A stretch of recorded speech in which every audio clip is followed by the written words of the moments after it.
At the moment the fireworks fade and the torch goes dark, the bill finally arrives. It always begins with a dream. A city on a global stage, flags snapping in the wind, cranes dancing across skylines, promises whispered into microphones. Leaders speak of legacy, new trains, reborn neighborhoods, prosperity that will outlive the medals. The crowds cheer. The vote is won. And somewhere deep in the accounting books, a quiet timer starts ticking. As construction begins, optimism fills the air like fresh concrete dust. Stadiums rise like modern cathedrals. Roads are widened, rivers are cleaned, budgets once neat and confident begin to swell. A few delays here, a redesign there, security upgrades, labor shortages. Each change sounds reasonable, each cost feels small until they aren't. Then the numbers start to slip. Millions become billions. What was once a celebration of sport turns into a test of endurance for taxpayers who never set foot on the track. In Athens, glittering venues stood proud after the applause ended, then slowly fell silent, grass creeping through cracks in the concrete. In Rio, arenas built for global glory echoed with emptiness, while nearby neighborhoods struggled for basic services.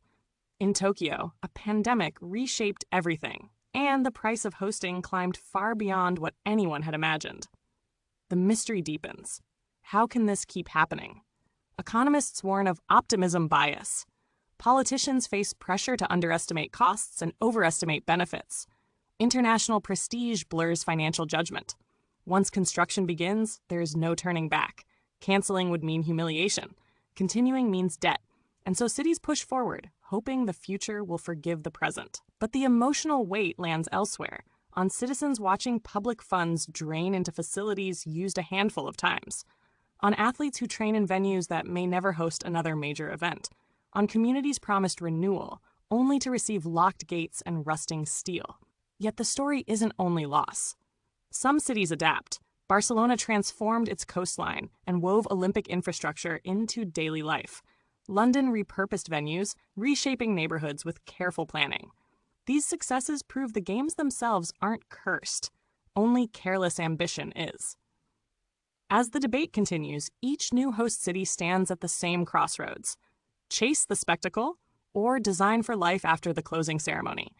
The Olympics last a few weeks. The consequences last decades. And perhaps that is the real lesson.